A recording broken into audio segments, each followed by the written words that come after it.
Julie. Welcome back to Pages and Pens. Today I am here with a book review. You guys know how the format for these goes.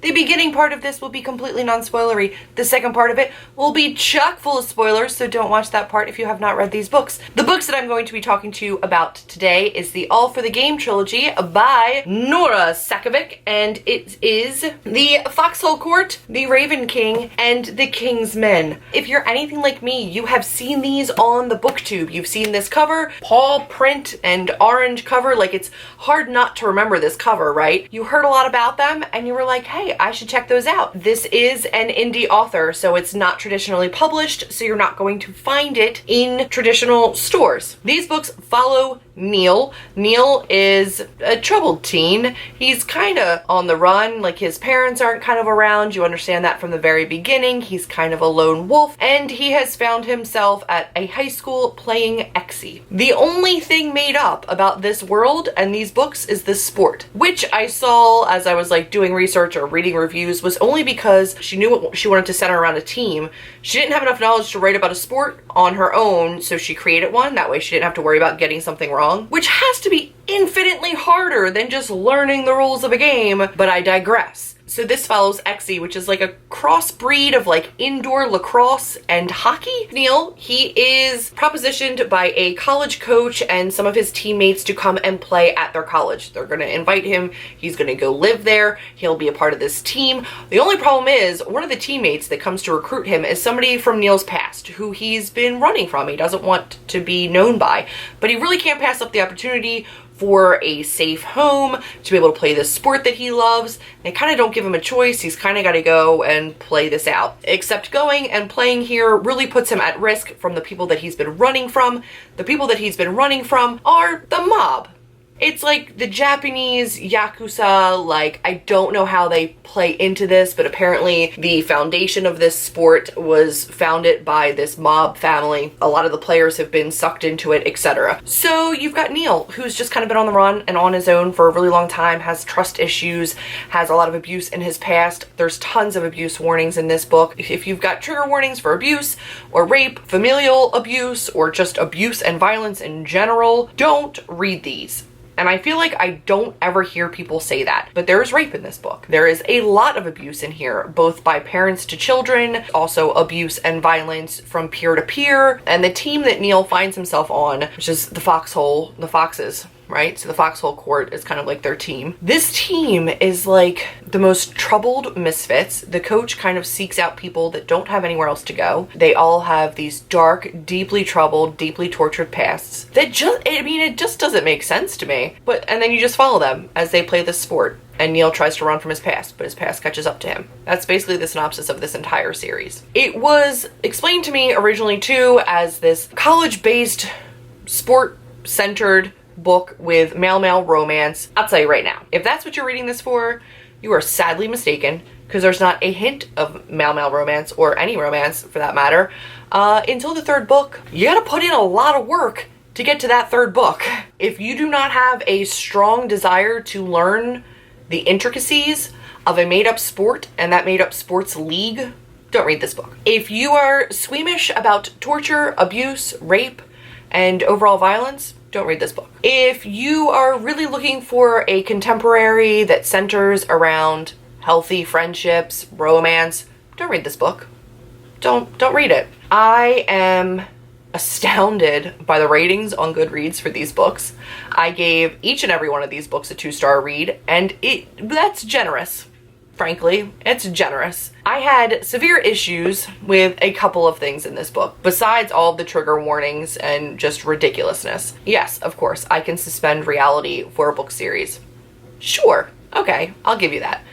No, it's not fantasy, it's based in our world, so I shouldn't have to suspend too much, right?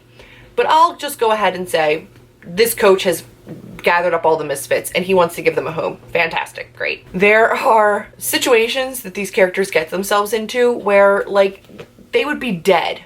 It's not a matter of like picking yourself up and healing and moving on. No, you would be dead. There's like almost this strange like BDSM master like sub and dom like relationships that take place in non-sexual circumstances. So you have very, very domineering people who have kind of taken under their wing other people, but in a very, very dom sub kind of a situation where like the people that they're protecting are only allowed to do and say and act a certain way if they want to continue to be looked upon kindly by this dominant person. Like, it didn't make sense to me. Here's what I will say. The writing was actually, in terms of like grammar, editing, etc., really good. I didn't catch grammar mistakes. I didn't catch typos, things like that you can catch a lot with self-publications. All of that was fantastic. Well done. The world was fleshed out in the way that things did come together, even if they didn't make sense to me, and the way that certain things tied into one another between the sports, the mob, the school, and some of these kids. It made sense, you know, like it all wove together. I didn't really catch like loopholes or loose ends. Kudos, Nora. Fantastic. Also, having a self-published indie author find this much praise and buzz is phenomenal. As a self-published indie author, I wish this many people were talking about my books and talking about them this kindly. That's phenomenal, and I give her all the credit in the world for that. There was a lot of information reveals that came so far after behaviors that those reveals were needed to justify or explain. So you read through most of the first book completely lost because it was like backstory on the game, which I don't give two flying fucks about. And even throughout subsequent books, like you picked it up or you skimmed over the parts where they were playing the game, because I would skip any of the technical jargon about the game and only pay attention to the character interactions that happened within the game or around the game, because I don't care. I don't care about a made-up sport. This book was so much backstory that the behaviors didn't make sense. When you get to this book, things still are really not making sense. A lot of the character motivations don't make sense to you, and you start to get towards the end of this book some reveals that are like, oh, okay, well, that's why he's acting that way, that's why he's behaving this way. Oh, okay, this is starting to make sense to me a little bit more. But the reveals come so late that I almost am annoyed by the characters at that point and annoyed by the story at that point. So the reveals almost don't matter anymore because I don't care why the character is acting this way. You didn't tell me early enough for me to feel for the character. I just think that he's a psychotic asshole. Now I know why he's that way, but it's too late. My opinions have been formed. Like, I've solidly read 2 books where I hate him, and you want me to turn around and be like, oh, all right, I understand why he's acting that way. No, it's not how that works. So essentially, really, all I can say about this series is that I feel super duped and lied to and confused about everything that people have been saying about these books. I don't get it. I don't understand it. I don't recommend them. I can't believe I read all 3 of them. So that is it for the non-spoilery part of this video. So if you don't want the spoilers, thank you for watching the beginning part of this video. I appreciate you so much, and I will see you in another video. If you're ready for some spoilers, let's keep talking. In the Foxhole Court, you see Kevin come. You realize that Neil and Kevin know each other. They know each other from this sordid past because Neil's father was an assassin for the mob family that Kevin is tied to, and Kevin and Neil watched his father kill somebody in front of them at a young age, and then his mother and Neil go and they run away, and they're on the run until his dad somehow finds them, beats up the mother hard enough that she dies slowly on the road trip that she's taking with Neil, upon which time he burns her body in the car and then buries her bones in the ocean. And then he just kind of like hides in houses and enters high school under a fake name, and then decides after all of that running, like, hey, maybe I'll go hook up with a kid who could potentially blow all of my cover just because I really want to play this game. That's this whole book.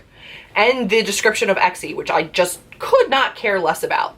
Couldn't. And I'm a sports person. Then we get this one where we get to see more about Andrew, who breaks my heart, but is still so psychotic I don't care. I wanted to. I really did. I forgot completely about the fact that these kids drug one another. That's fine. Like, Andrew will typically take these children, go drug them, and leave them to just deal with that. He's on all these antipsychotics. They all drink. The coaches encourage it.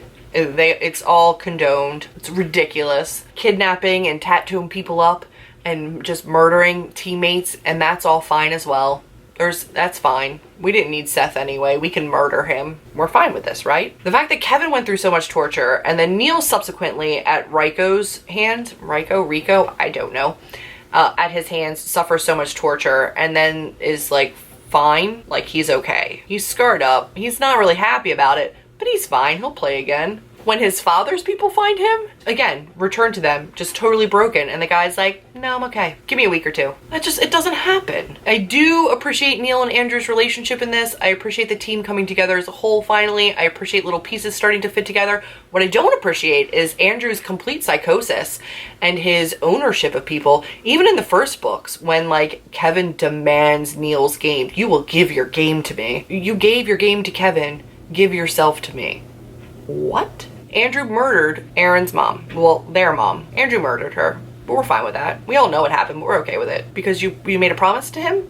Because you swore yourself to him? Because you played the question and answers game with him? This kid went away to rehab, came back just as loco as before. I don't understand how this world makes sense. I don't understand how the mob connections make sense. Like, I appreciate and respect the intricacies of how that plot all worked out, but the fact that at the end of it all, Raiko's uncle just kills him and then Neil's off the hook and they just have to give him 80% of their earnings for the rest of their lives. He's not safe. Like, he's still not safe, and they wrapped it up like, oh, everything's okay now. Like, that's no. And they own Jean and they owned Kevin too. And Jean, well, let's welcome Jean in because it's fine. Renee vouches for him and she's had a troubled past and she can forgive him, and obviously Neil can forgive him because why not? And the relationships were all so toxic and so awful.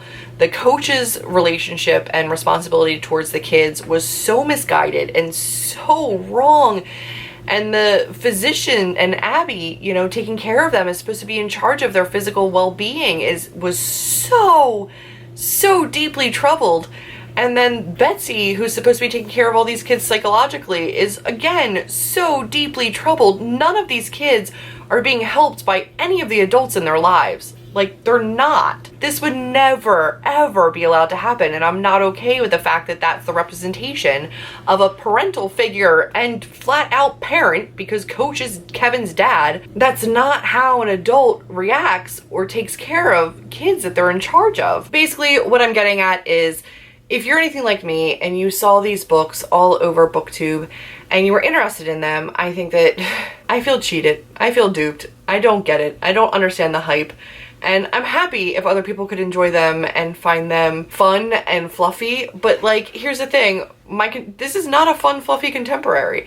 It's not even particularly like a well-written contemporary, in my personal opinion. For me, this series was a no. It's not uprooted. I can see the merit and I can respect the author, especially for the fame and the buzz that she's getting as an indie author. If you're super into like insane violence and mob stories and made-up sports and super troubled, ridiculously troubled, tortured teens, then read them. Have fun. That's all I want to say. I don't want to talk about them anymore. I'm all done. I read them. They were not what I wanted them to be. They were not what I expected them to be. I did not enjoy them, but I stuck it out. So now they're done. I don't have to talk about them anymore except for my wrap up at the end of the month. But, you know, I'll just say their name and point people here. Thank you for watching this. If you've read these books and they're your favorite books, comment down below. Let me know what you loved about them. I really honestly would love to know because I don't see it. But we can definitely discuss it. We can talk about it. Let's do that down in the comments below. If you liked this video, and I hope you did, I hope you can still love me even if I bashed your favorite series, please do give this video a big thumbs up. Click subscribe, stick around for a little while, and I will see all of you in my next video. Bye guys.